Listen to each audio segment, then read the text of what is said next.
El pensamiento anterior es que la relación entre los hermanos se reducía a las reuniones y era algo muy individual. Nuestra comprensión actual que la vida de la iglesia es comunitaria,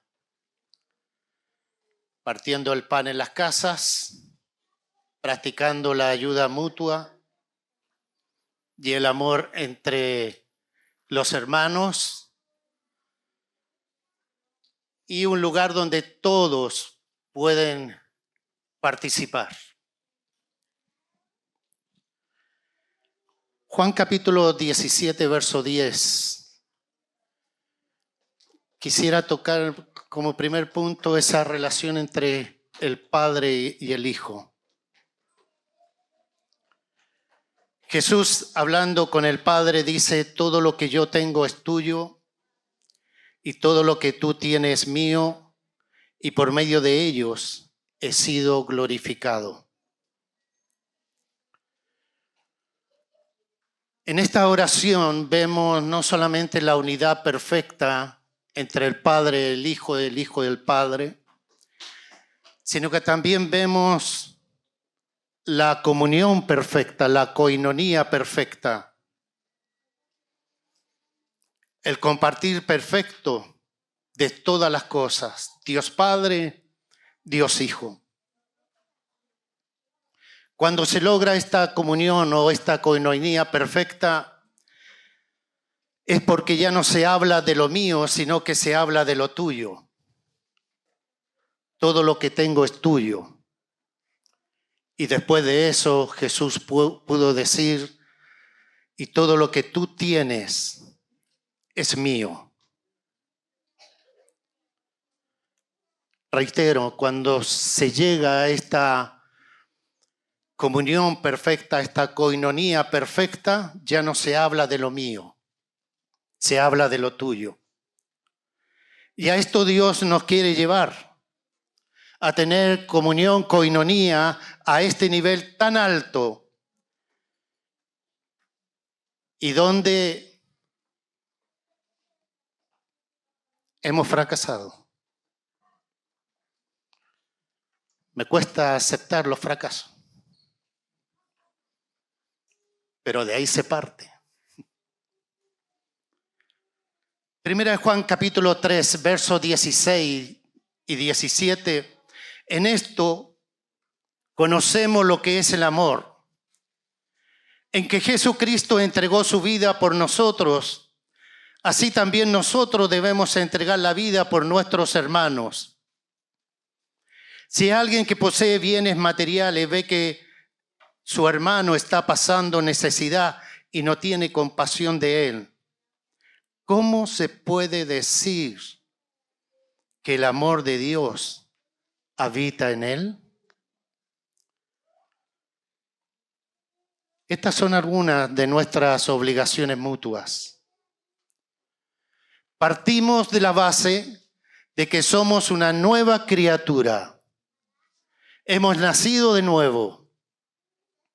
Entonces tenemos una nueva actitud, un nuevo lenguaje, una nueva forma de hablar, una nueva forma de comportarnos, una nueva forma de relacionarnos, una nueva forma de comunión o coinonía.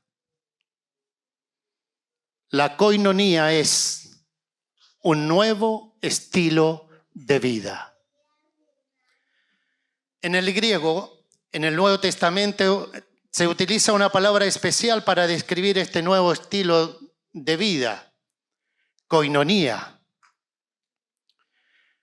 Y en la mayoría de las versiones de la Biblia,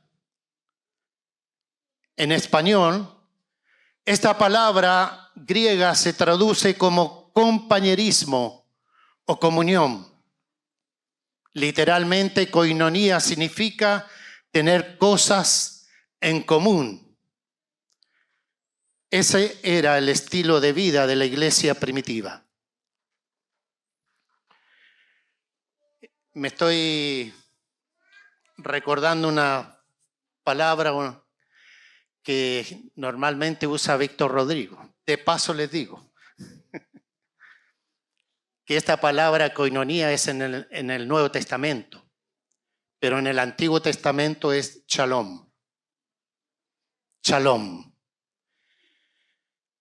Y como mi intención no es repetir el tema de Víctor, algún día se los mandaré, porque hizo una descripción cómo aplicaba esa palabra shalom en el Antiguo Testamento. Muy buena, muy excelente.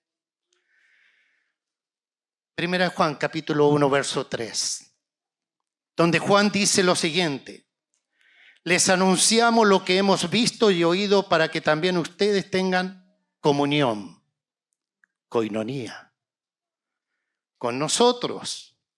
Y nuestra comunión, koinonía, es con el Padre y con su Hijo Jesucristo. Aquí nos habla de que el propósito de la koinonía entre nosotros tiene como fin el de expresar nuestra comunión con el Padre y con el Hijo.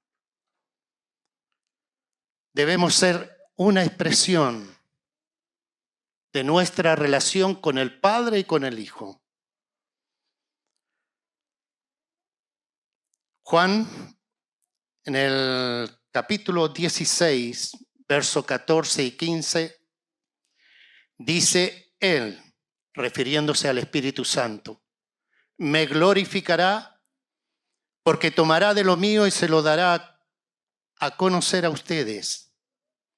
Pero inmediatamente dice, todo cuanto tiene el Padre es mío. Todo lo que tenía Jesús dependía de su relación con el Padre. Hermano, eso es koinonía. Todo lo que yo tengo es tuyo, lo que leíamos en Juan 17. Y todo lo que tú tienes es mío. Eso es koinonía. Otro punto. Primera de Juan, capítulo 1, verso 7. Pero si vivimos en la luz, como Él está en la luz, tenemos comunión, koinonía, unos con otros. Y la sangre de su Hijo Jesucristo nos limpia de todo pecado. Pero si vivimos en la luz, como Él está en la luz, Cristo está en la luz. Y fíjense que esa norma de la koinonía siempre es la norma de Dios y no del hombre. Pero si vivimos en la luz, dice, pero sí es una condición. Si hacemos algo, entonces siguen los resultados. Si vivimos en la luz, tenemos dos resultados. Está hablando este versículo. Tenemos comunión unos con otros y la sangre de Jesús nos limpia de todo pecado. Somos limpios cuando cumplimos la condición de vivir en luz. Y los resultados son comunión unos con otros y somos limpiados por la sangre de Jesús. Si lo vemos en el otro sentido, si no vivimos en la luz,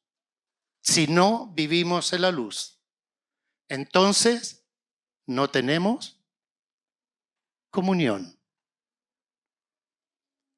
Y tampoco somos limpiados por la sangre de Jesús.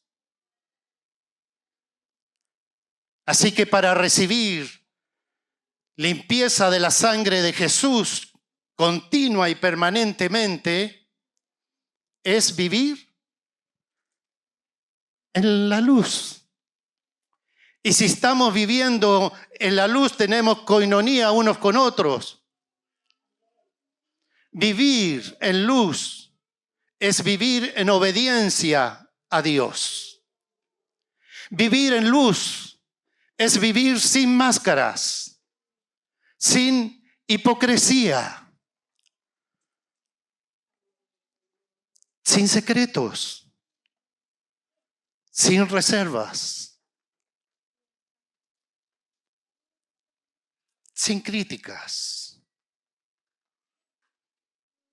sin malos pensamientos en nuestros corazones o en nuestra mente, sino en total apertura y honestidad unos con otros. La coinonía solo es posible cuando vivimos en la luz. En otras palabras, somos transparentes. En otras palabras, es cuando alguien está frente tuyo, con sus palabras y sus acciones te dice, este soy yo. No tengo nada que ocultar.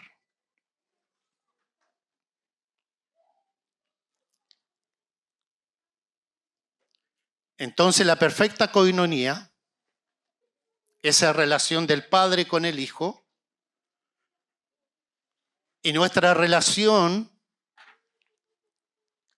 unos con otros, es que nosotros reflejemos esa intimidad y esa relación con el Padre, con Jesucristo, por medio del Espíritu Santo. Y por otro lado, si estamos en esa relación, es porque andamos en luz.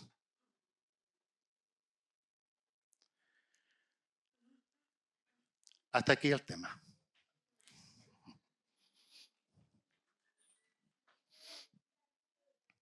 Batí el récord. 10 minutos. Le voy a pedir, voy a decir algunas cosas de Hechos, capítulo 2, y voy a pedir que ustedes se la imaginen. Pero se la imaginen en este punto de vista, que ustedes están viviendo eso hoy, como congregación.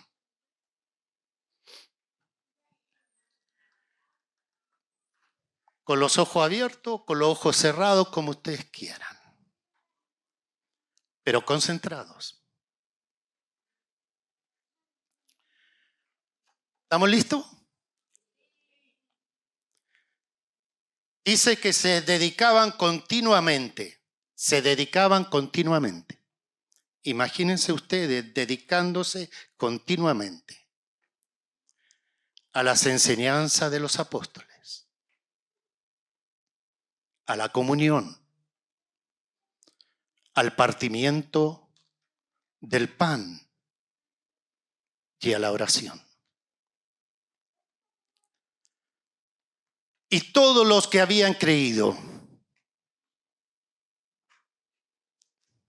tienen que creerse que han creído. Y todos los que habían creído estaban juntos. Tenían todas las cosas en común.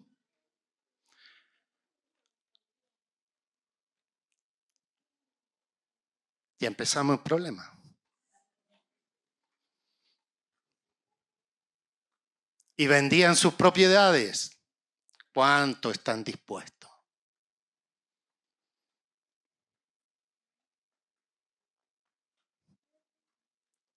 No se distraigan, concéntrense. Entonces todos los que habían creído estaban juntos, tenían todas las cosas en común, vendían sus propiedades y sus bienes. Y acá lo interesante, dice que los compartían con todo según la necesidad de cada uno. Entonces, este es el ejercicio. Mira al que está al lado, mira al que está atrás. Pero te hago la pregunta, ¿tú sabes la necesidad que tiene el que está al lado tuyo?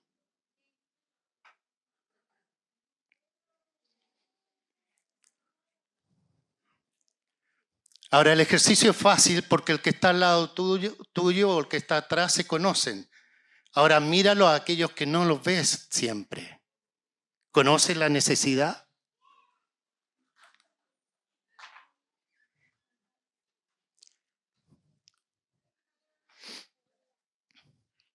No se desconcentren, sigamos.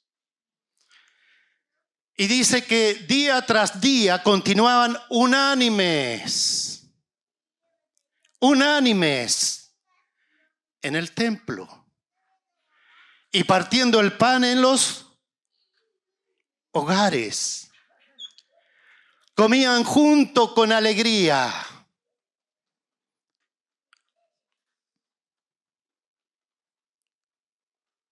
y sencillez de corazón, alabando a Dios y hallando favor con todo el pueblo. ¿Cuántos años llevan aquí? Llevamos, ustedes están antes. ¿25 años? 19. En este lugar. Los alrededores han hallado el favor nuestro.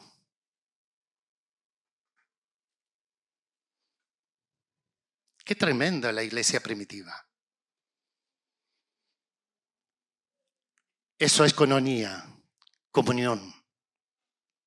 Y el Señor dice que añadía cada día el número de ellos, los que iban siendo salvos. Sigamos con el ejercicio. Vamos al capítulo 4. Concentrados. La congregación de los que creyeron eran de un corazón y un alma. Ninguno decía ser suyo lo que poseía, sino que todas las cosas eran de propiedad común. Con gran poder los apóstoles daban testimonio de la resurrección del Señor Jesús.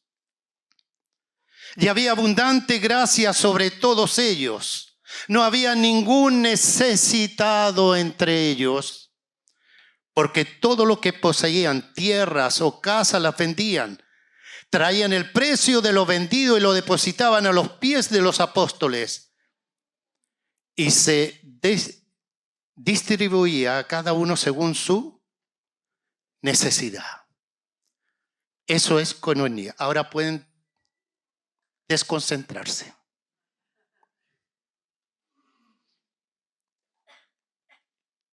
Y ese verso termina con un ejemplo. José, un levita natural de Chipre, a quien también los apóstoles llamaban Bernabé, que traducido significa hijo de consolación, poseía un campo y lo vendió, trajo el dinero y lo depositó a los pies de los apóstoles.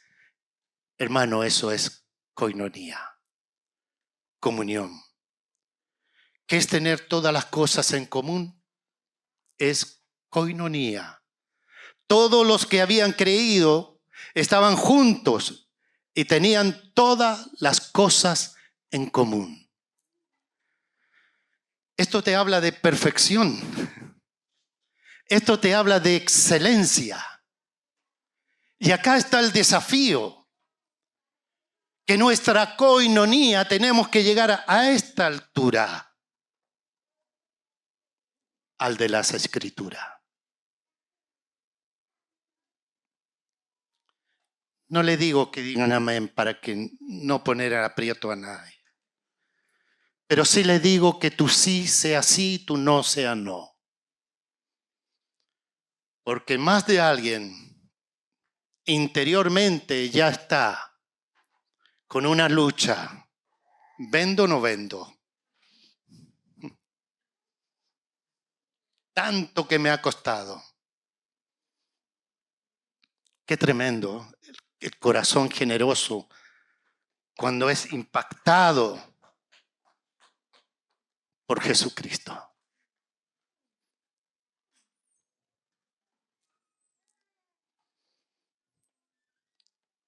Voy a hacer un paréntesis, pequeñito nomás. Siempre la segunda ofrenda son mayor que la primera. Cierro el paréntesis y se lo dejo boteando. Hermano, vamos a ofrendar. Se ofrenda. Hermano, ¿sabe que hay una necesidad? Vamos a hacer una ofrenda especial. Siempre mayor que la primera. Por favor, no se malentienda. Yo no estoy hablando de que demos más y que... No estoy hablando de eso. Yo lo que estoy hablando es una realidad de la iglesia primitiva. Hemos escuchado a muchas cómo nos gustaría ser como la iglesia primitiva, pero la iglesia primitiva te pone en aprieto porque ellos vivían estas cosas. Era una realidad diaria en ellos. Bien, pueden respirar.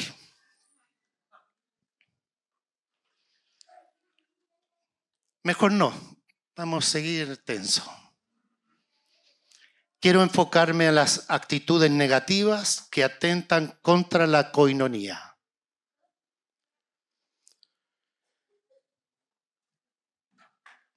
Tengo tantos versículos que no van a mencionar ninguno.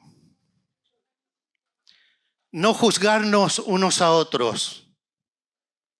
Por tanto, no nos juzguemos mal los unos a los otros, más bien determinen esto, no poner obstáculo o piedra de tropiezo al hermano. Este verso es un llamado claro a la unidad y a la armonía dentro de la iglesia. Cuando evitamos de juzgar, promueve la unidad y el amor fraternal. ¿Estoy siendo crítico sin razón?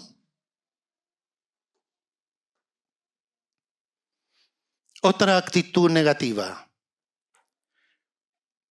No ir a juicios unos contra otros. ¿Se atreve alguno de ustedes cuando tiene algo contra su prójimo a ir a juicio ante los incrédulos y no ante los santos?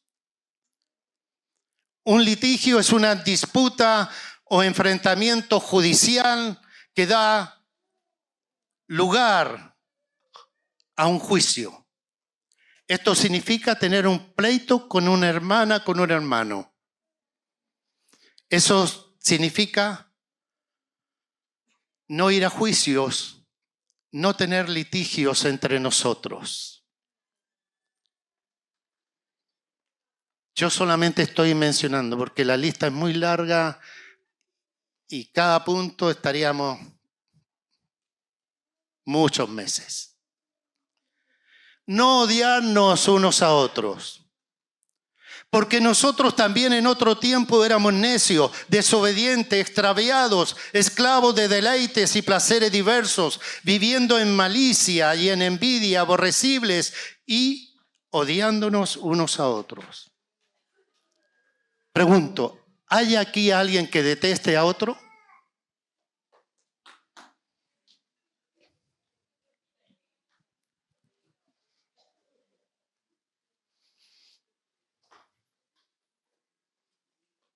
¿Han escuchado alguna vez a este no lo quiero ver ni en pintura?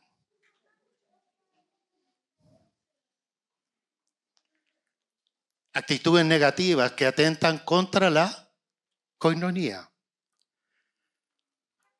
Pero si ustedes se muerden y se devoran unos a otros, tengan cuidado, no sea que se consuman unos a otros. Mordernos, devorarnos. Hermanos, todo lo que digo está en el Nuevo Testamento. Mordernos, la expresión, devorarnos.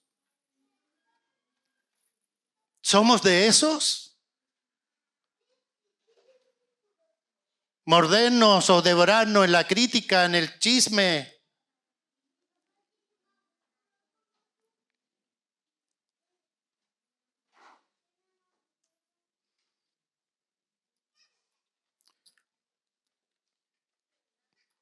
Saben que, no sé si se acuerdan, pero les recuerdo.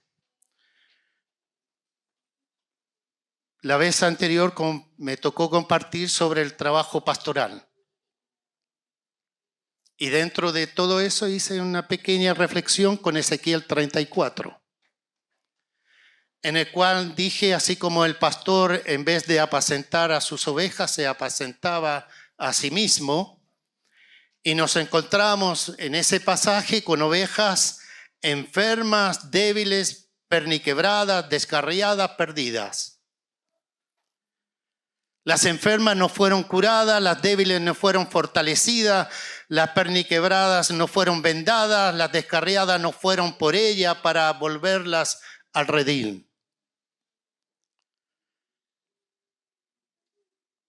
Y ahí hablábamos del pastor con respecto a las ovejas. Pero uno si sigue leyendo Ezequiel 34, así también encontramos situaciones de ovejas con ovejas. Ya no pastor ovejas, sino que ovejas con ovejas. Y ahí habla que las relaciones entre ellas, dice que las ovejas engordadas y las ovejas fuertes empujaron y con el costado y con el hombro empujaban a las otras. Y dice también que con sus pies pisaban el pasto hasta aplastarlo y comprimían el pasto, incluso enturbiaban con sus pies el agua que quedaba, es decir, después de que estas ovejitas gorditas y fuertes empezaban a aplastar ese pasto y empezaban con sus mismos pies a ensuciar el agua después de ello, haberse comido todo y haber bebido lo suficiente. ¿Qué pasaba con la otra ovejita? Que llegaban a comer aguas turbias y apenas la nada misma de pasto. Por lo tanto, eran débiles, frágiles.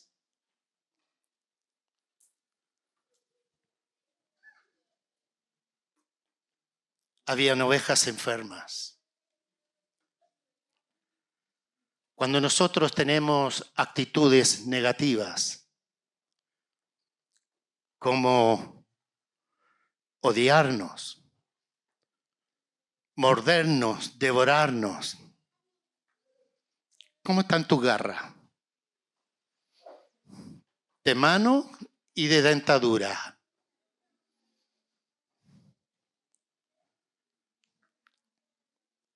Provocamos eso en las ovejitas que están al lado tuyo. Las debilitamos. Las enfermamos.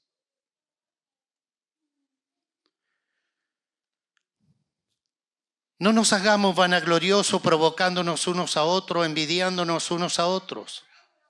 No provocar ni envidiarnos unos a otros. Dejen de mentirse los unos a los otros, puesto que han desechado al viejo hombre con sus malos hábitos. Actitudes negativas que atentan contra la coinonía, la envidia, la mentira. No se quejen unos contra otros para que no sean juzgados. El quejarnos unos con otros, unos contra otros. Hermano, la queja produce división y produce tensión y produce conflicto. ¿Con qué frecuencia me quejo de mis hermanos?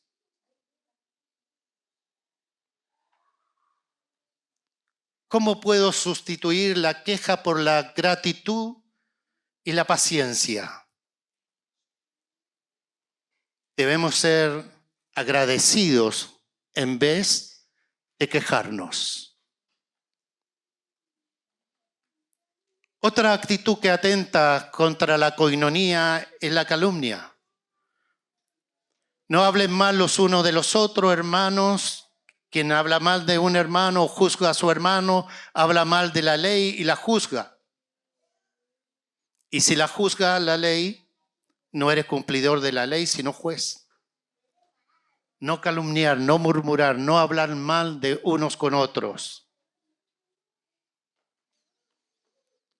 Lo que digo para que por nuestro ejemplo aprenda, está hablando Pablo acá, aprendan ustedes a no ir más allá de lo que está escrito, para que nadie se hinche de orgullo favoreciendo a uno y perjuicio de otro.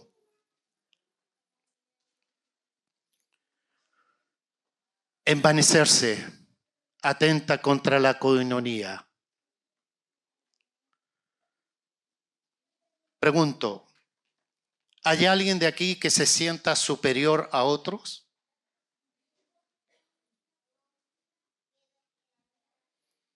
No respondan, por favor. Hermanos, ahora pueden relajarse. Vamos a ver actitudes que ayudan a la coinonía. Amarse los unos a los otros. Así que ahora les doy un nuevo mandamiento. Ámense unos a otros, tal como yo los he amado. Ustedes deben amarse unos a otros. Jesús nos llama a un amor sacrificial y constante hacia los demás que refleja su propio amor. ¿Cómo puedo demostrar amor de manera práctica? Pero la pregunta clave es, ¿amo a mi prójimo como Cristo me amó? ¿Estamos amando como Cristo nos ama? Porque la Escritura dice que el que no ama no conoce a Dios, porque Dios es amor. Y en esto consiste el amor, en que pongamos en práctica sus mandamientos.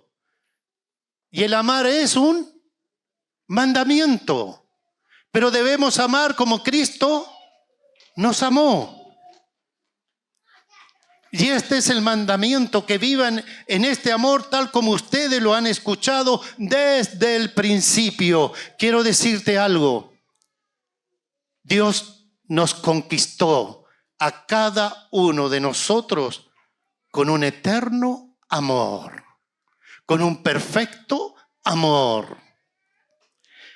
En esto consiste el amor, no que nosotros hayamos amado a Dios, sino que en que Él nos amó y envió a su Hijo para que fuera ofrecido como sacrificio por el perdón de nuestros pecados. Amemos como Él nos amó.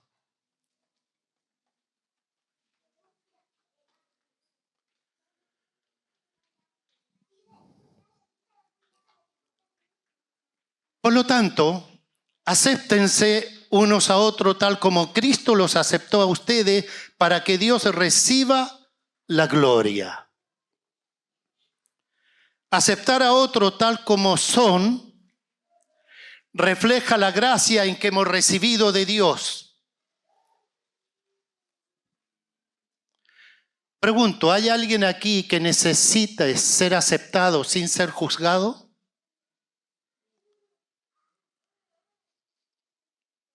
¿Cómo puedo practicar la aceptación?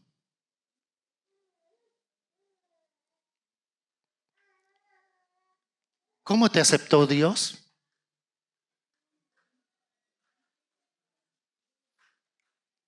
Lo que la Escritura está diciendo, que debemos aceptarnos como Él me aceptó y te aceptó a ti. Por el contrario, sean amables unos con otros, sean de buen corazón y perdónense unos a otros tal como Dios lo ha perdonado a ustedes por medio de Cristo.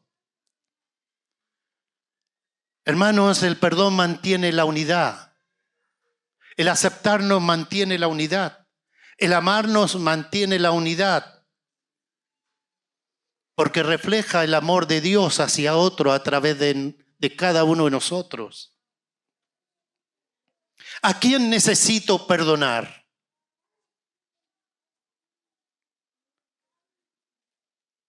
¿Cómo puedo ser más misericordioso en mis relaciones?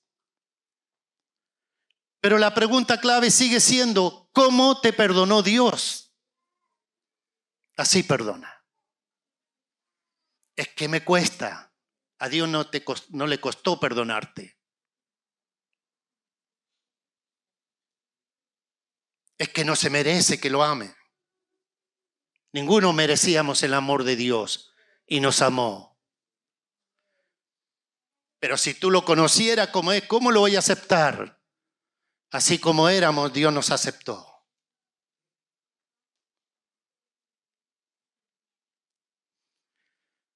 Porque ustedes fueron llamados a libertad, hermanos. Solo que no usen la libertad como pretexto para la carne, sino sírvanse por amor los unos a los otros. Sírvanse por amor los unos a los otros. ¿Qué ejemplo nos dio Jesús? Cuando se puso y empezó a lavar los pies de sus discípulos. Y después dice, así también deben lavarse los pies unos a otros. El servicio por amor muestra la libertad verdadera en Cristo. ¿Cómo puedo servir a otros sin esperar recompensa? ¿Qué dones puedo usar para servir a los demás?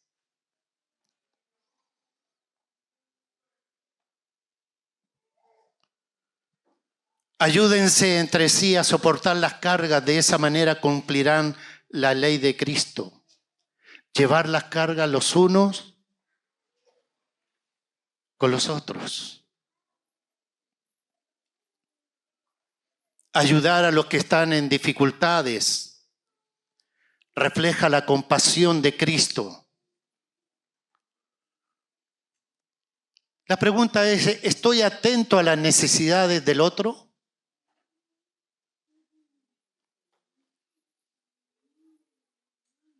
¿Cómo podemos ayudar a alguien que enfrenta dificultades?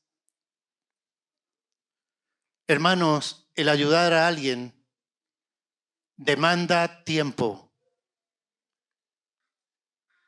demanda dedicación, demanda recursos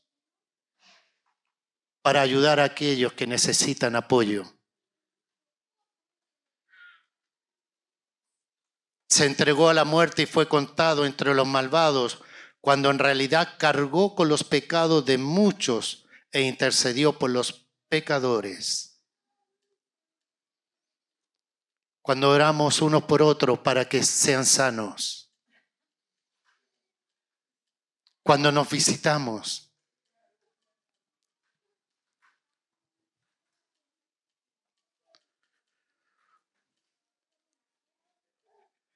Por eso que es importante la iglesia en casa. Porque lo que no se produce aquí el domingo se produce en iglesia en casa.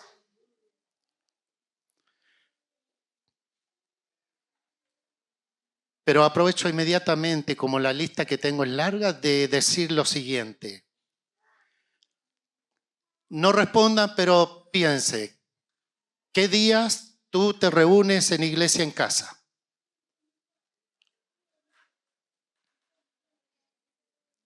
Fácil la pregunta. La otra pregunta, ¿cuántas veces te reúnes en la semana en iglesia en casa? Fácil la respuesta. Generalmente es una vez a la semana.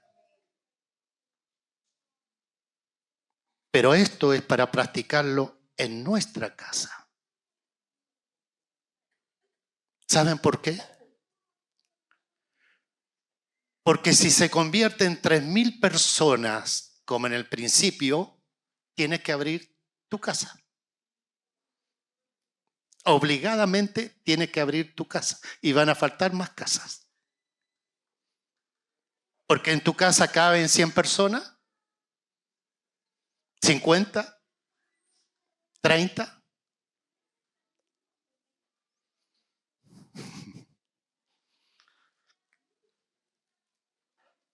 Si no practicamos estas cosas en nuestra propia casa, ¿de qué sirve ir a una vez a la semana? Nos volvemos religiosos.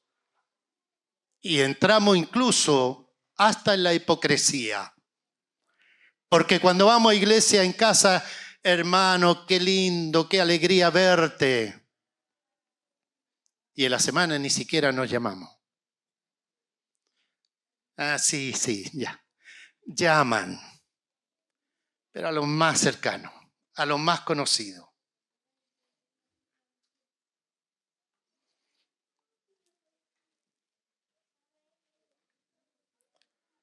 Del mismo modo, ustedes los más jóvenes, acá estamos Fernando y yo, tienen que aceptar la autoridad de los ancianos. Y todos vístanse con humildad en su trato los unos con los otros, porque Dios se opone a los orgullosos para dar gracia a los humildes. Hermanos, tenemos que ser humildes unos con otros. La humildad en la comunidad permite la gracia de Dios fluir entre nosotros. ¿En qué área necesito ser humilde?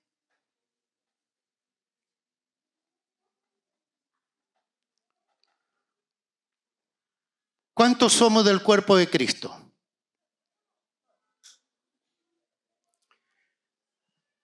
Y como 5 manos nomás y una voz que dijo todo. ¿Sabe qué significa ser el cuerpo de Cristo? Que nos pertenecemos. Que nos pertenecemos. Mira la responsabilidad. El cuerpo de Cristo también, nosotros somos las diversas partes de un solo cuerpo y nos pertenecemos unos a otros. ¿Por qué nos reunimos aquí? Porque nos pertenecemos. ¿Por qué nos discipulamos? Porque nos pertenecemos. ¿Por qué vamos a iglesia en casa? Porque nos pertenecemos.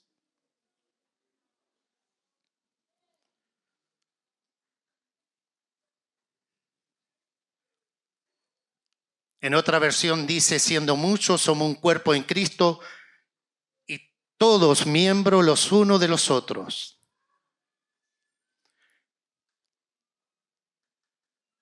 La persona que está al lado tuyo es vital para la edificación.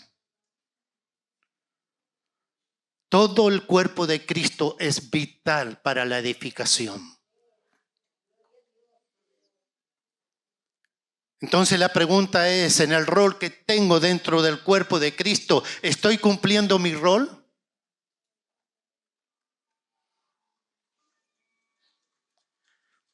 Con toda humildad y mansedumbre, con paciencia, soportándose unos a otros en amor. Hermano, hay que tener paciencia. En mi casa tienen que tener paciencia para soportarme a mí.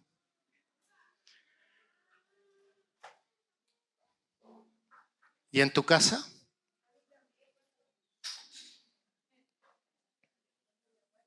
Y aquí tenemos que tener paciencia para soportarnos, porque, como lo dijo Cristian Romo una vez, si a mí me hubiesen dado la oportunidad de elegir, habría muchos de aquí que no habría elegido.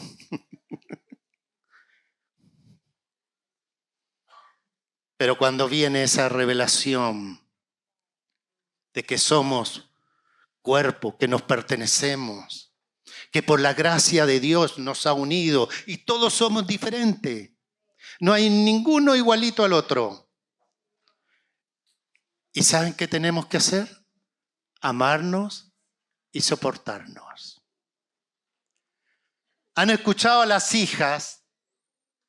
Acá la hija y los hijos me van a aplaudir. ¿Han escuchado a las hijas y a los hijos? Si hubiese tenido la oportunidad de elegir a mis padres, habría elegido a otro. Lo puse en plural para no dañar al papá, porque generalmente va por ahí.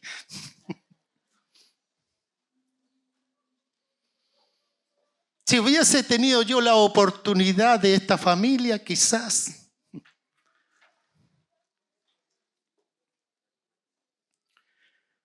Hermanos, debemos soportarnos con humildad, con mansedumbre y con paciencia.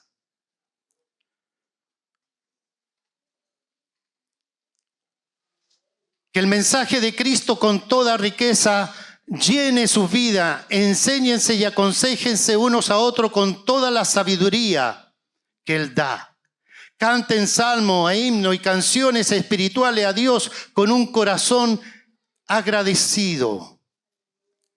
En otra versión dice: instrúyanse y amonéstense unos a otros con toda sabiduría, cantando salmos, himnos y cantos espirituales con gratitud en su corazón a Dios.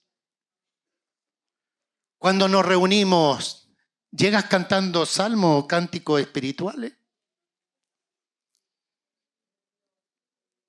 ¿Cómo te fue? Pucha, tuve mal día, puras quejas. ¿Cómo estás? Me preguntaron hoy día. Congestionado. Es que la alergia en esta época juega conmigo, pero yo la bendigo. La alergia y la primavera. No como una cantante que maldice la primavera. Yo bendigo la primavera. Bendita primavera. Bendita alergia. Gracias, Señor.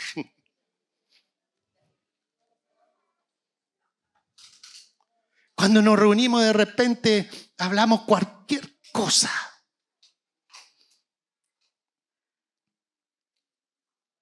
Canten salmos, himnos, canciones espirituales a Dios. ¿Qué ejemplo nos da Víctor? En Cristo.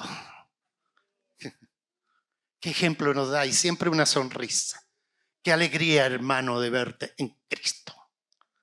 Y nos abraza y nos da una palabra. Y uno ahí se empieza a chunchar porque viene con toda la alergia.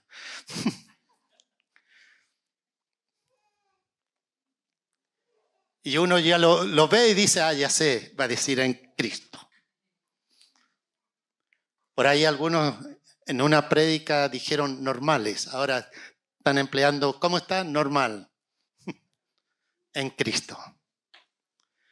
Saludarse unos a otros. Y aquí, hermanos, esta parte tengo que confesarme. Salúdense los unos a los otros con un beso santo. Todos los hermanos les envían saludos, dice. Pero salúdense unos a otros. Los que me conocen han notado que soy como los tenistas.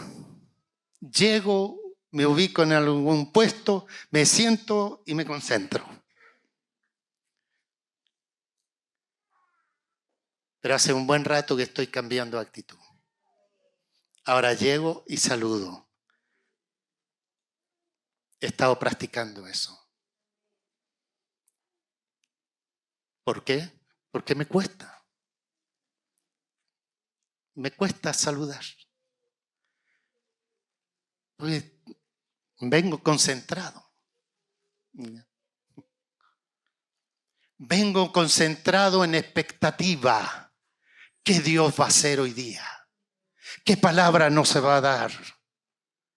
¿Con qué hoy día nos va a sorprender? Pero tengo que aprender a saludar a los que nos pertenecemos. Así que cuando llego más temprano busco a saludar ahora.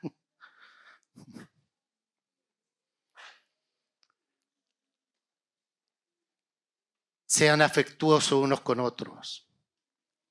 El saludo fraternal fortalece la comunidad y refleja afecto y unidad. Saluda a un hermano o una hermana con calidez y consideración.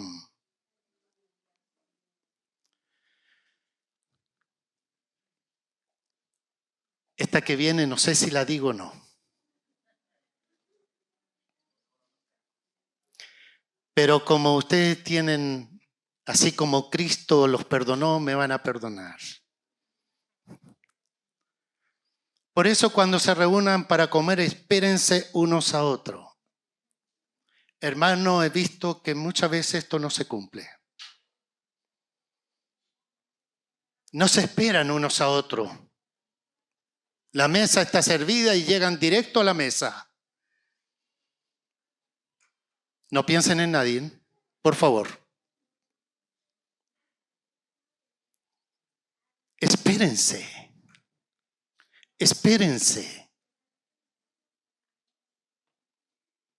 La paciencia y el respeto por lo demás fomenta la armonía y la unidad dentro de la comunidad. Preocuparse los unos por los otros, para que no haya división en el cuerpo, sino que los miembros se preocupen por igual los unos de los otros, para que no haya división en el cuerpo. Preocupémonos. Ser hospitalarios unos a otros.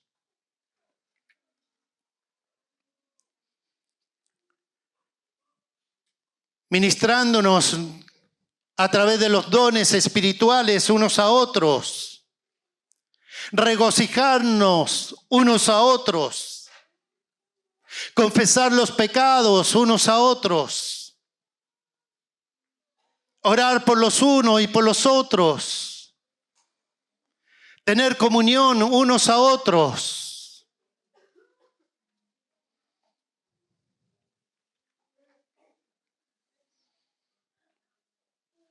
Consolarnos unos a otros.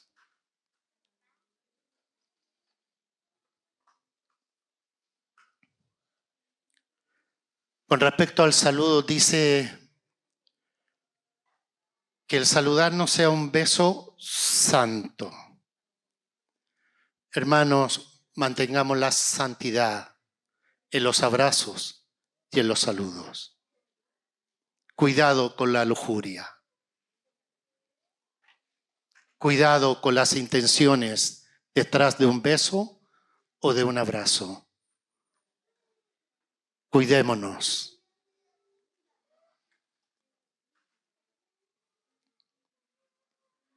Si es posible en cuanto a vosotros, dependa. Estad en paz con todos los hombres. En otra versión dice, hagan todo lo posible para vivir en paz con todos. Esto vivir en paz es shalom. Shalom. Y aquí nos acordamos esa canción, si tienes paz con tu hermano, dile shalom. Si no hay raíces de amargura, dile shalom. Si puedes mirar a los ojos sin sentir rubor, dile shalom.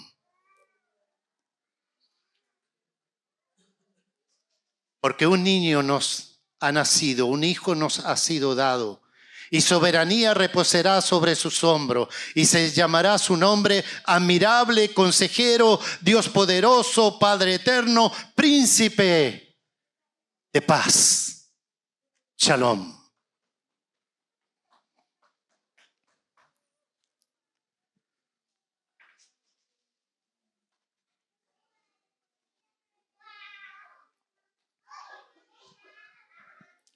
La verdad que pasé todos los puntos bien rápido porque sería mucho más tiempo. Pero quiero terminar en esta reflexión. Al principio leí lo de Hechos capítulo 2, parte del capítulo 2 y parte del capítulo 4. Pero la pregunta es ¿cómo y cuándo comenzó esto? En Hechos 1, del 1 al 4, dice que Jesús, después de haberse dado a sus apóstoles, Jesús después de haberles dado a sus apóstoles instrucciones por medio del Espíritu Santo, durante los 40 días después de que sufrió y murió, Cristo se apareció varias veces a los apóstoles y le demostró con muchas pruebas convincentes que Él realmente estaba vivo y les habló del reino de Dios. Una vez, mientras comía con ellos, les ordenó: no se vayan de Jerusalén hasta que el Padre les envíe el regalo que les prometió, tal como les dije antes. En el versículo 9 dice: Jesús fue levantado en una nube mientras ellos observaban hasta que ya no pudieron verlo. Y en los versículos 12 al 14 dice: después los apóstoles regresaron del monte de los Olivos a Jerusalén, a 1 kilómetro de distancia. Cuando llegaron, subieron a la habitación de la planta alta de la casa donde se hospedaban. Y ahí estaban Pedro, Juan, Santiago, Andrés, Felipe, Tomás, Bartolomé, Mateo, Santiago, Simón y Judas, hijo de Santiago. Todos se reunían y estaban constantemente unidos en oración, junto con María, la madre de Jesús, varias mujeres más y los hermanos de Jesús. Y en Hechos capítulo 2, fíjense, Jesús le dice que no se muevan. ¿Y ellos qué hicieron? Se juntaron. ¿Y qué hacían? Oraban, cantaban. Hasta que llegó el día, bendito día de Pentecostés. Todos los creyentes estaban reunidos en un mismo lugar. De repente se oyó un ruido desde el cielo parecido al estruendo de un viento fuerte e impetuoso que llenó la casa donde estaban sentados. Luego, algo parecido a unas llamas o lenguas de fuego aparecieron y se posaron sobre cada uno de ellos. Y todos los presentes fueron llenos del Espíritu Santo y comenzaron a hablar en otros idiomas conforme al Espíritu Santo les daba esa capacidad. Así comenzó todo, hermanos. Así partió la coinonía, en obediencia a lo que Jesús les pidió. Hermano, el propósito de esta congregación tiene que ser que todos estemos bajo coyuntura, que todos estemos discipulándonos, que todos estemos en una iglesia en casa participando, que todos los domingos estemos congregándonos dando un homenaje, un culto a Dios. Y que todos tengamos la disposición de abrir nuestras casas. Tu casa puede ser un milagro. Tu casa puede ser un Pentecostés. Si en nuestras casas todos estamos compartiendo estas cosas que el Señor nos pide, dejemos las actitudes incorrectas. Vivamos las actitudes correctas que nos llevan a la coinonía dentro de la casa y fuera de ella. Que el Señor les bendiga, hermanos.